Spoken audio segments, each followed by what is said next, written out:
Salam aleykum. Bu yaxınlarda bir məlumat oxudum ki, bu məktəb geyimlərinə bağlı yeni növbəti qanun istəyirlər qəbul etsinlər. O saatda başa düşdük ki, bu sırf hicab məsələsinə qarşı edilən bir qanun layihəsidir ki, hicabın bir dəfəlik qarşısını alıb, bu məktəb geyimi belədir də.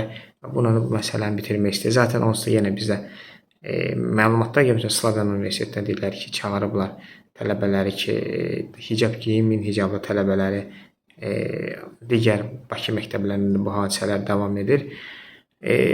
Bu hicaba qarşı bu dava davam edir. Sadəcə olaraq bu müqavimət görürlər, tam bunun qarşısını ala bilmirlər. İndi yeni qanunvericiliklə qarşısını almaq və bununla bunu deyirəm ki, müsəlmanlar ayıq olun ki, birinci bu növbəti vaxt hicaba qarşı qanun layihəsi gələ bilər və mən buradan müraciət edirəm o qanun layihəsini fikirləşənlərə və onu həyata keçirmək istəyənlərə, siz böyük səhv edirsiniz. Siz bu cür anti-İslami müsəlmanların vicdan hüququna qarşı bu cür hücumlarla siz birinci Azərbaycanda bir özünüzə qarşı narazı elektorat qurursuz və hətta sizə loyal olanlar artıq sizə qarşı müxalif bir vəziyyətdə olacaqlar. Əvvəl passivdə olsa, sonra pasiv hərəkət, aktiv hərəkətə də keçə bilər.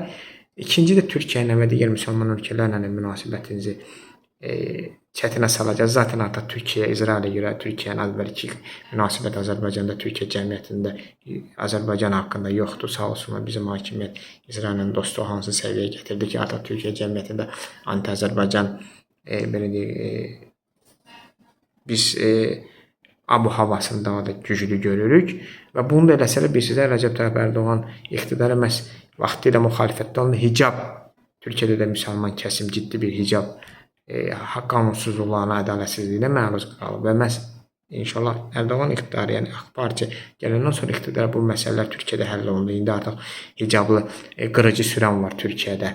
Amma vaxt var hicabı institutdan məktəbə buraxmalılar. İndi biz də eyni Türkiyənin o getdiyi uğursuz yolla gedirik və bunun da Türkiyənin iqtidarının da, Türkiyə dövlətini də özümüzə qarşı ala bilərik və bu da heç də Azərbaycan üçün yaxşı heç nə vəd etmir.